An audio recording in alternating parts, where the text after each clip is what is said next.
Welcome to Mohammed Amir official YouTube channel. Janissary Force of the Ottoman Empire.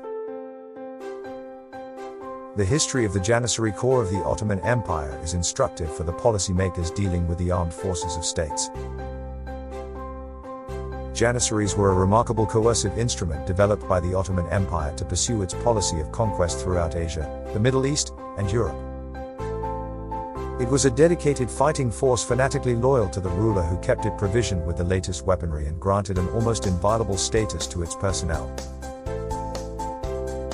Janissaries as an elite infantry unit were raised by Ottoman Sultan Murad I, the third ruler of the Ottoman Empire, as royal bodyguards.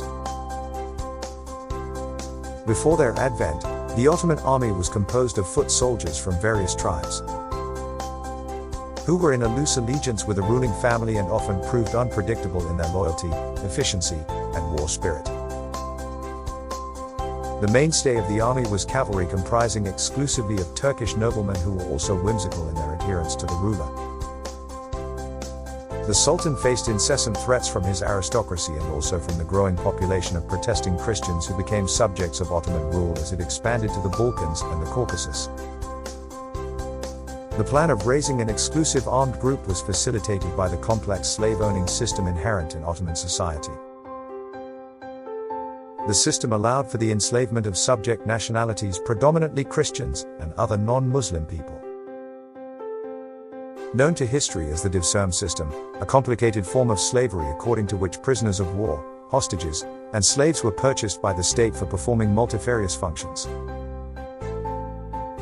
Consequently, the Christian families of Anatolia, Balkans, Armenia, and Georgia were forced to give away their most able sons, preferably 8 to 14 years of age, into the Sultan's service. To begin with, the Ottomans enrolled all Christians indiscriminately, but in the later stages, Christian recruits from Albania, Bosnia,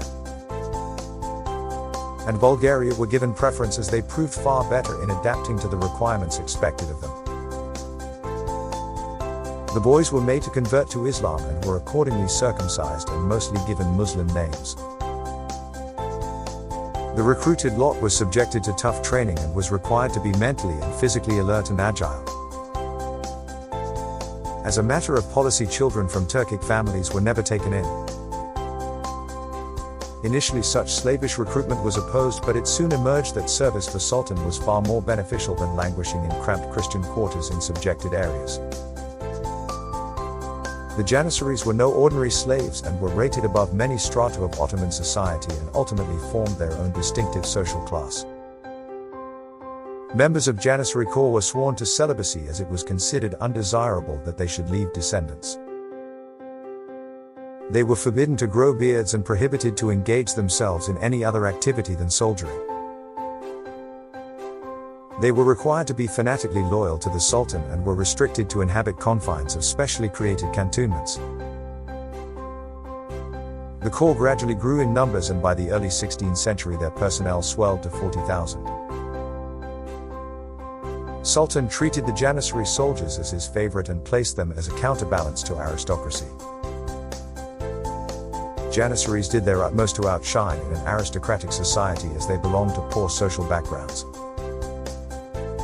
Nothing impeded them to prove their worth, and they went out of the way to do precisely that. Their military training was exhaustive that transformed the boys into accomplished soldiers of the empire by the time they reached the age of 25.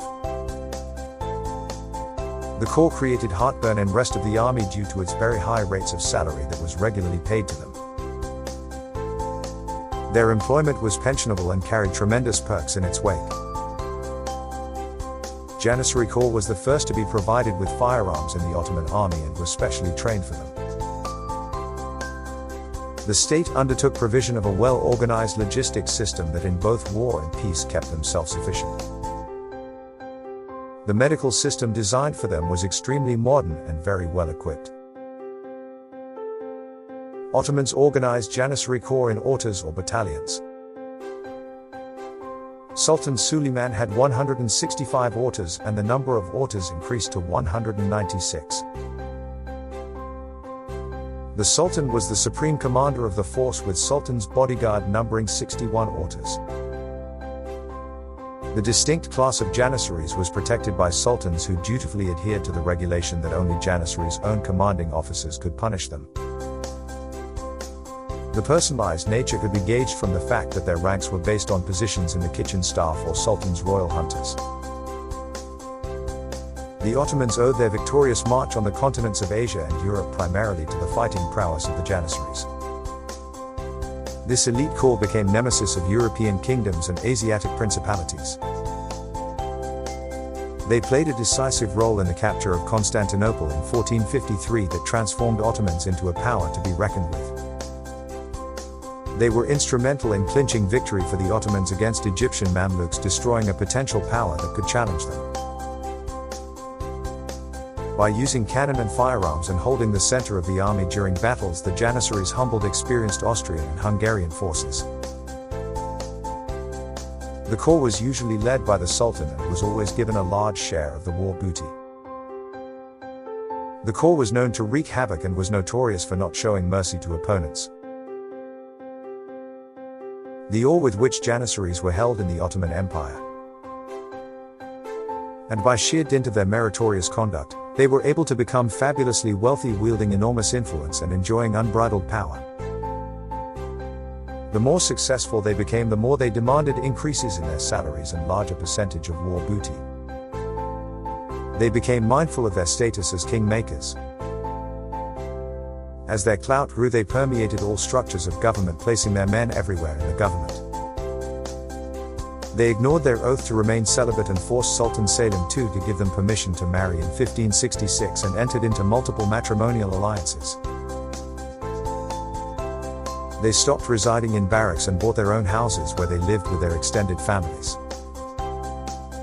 The negatively disastrous aspect of Janissary power was first witnessed in 1449 when they revolted for the first time. After 1451, every sultan was obliged to pay a cash donation on his accession. There was a simmering resentment to the high-handedness of Janissaries, and it deepened by the fact that their growing material prosperity dampened their martial spirit. And they became ineffective as a war machine.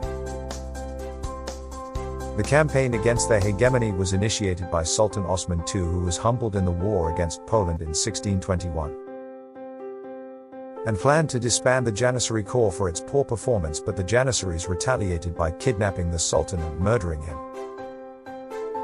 They kept on increasing their power and in 1804 formed an illegal state in what is today known as Serbia, inciting a national uprising, and by 1808 Sultan Mahmud II resolved to get rid of them.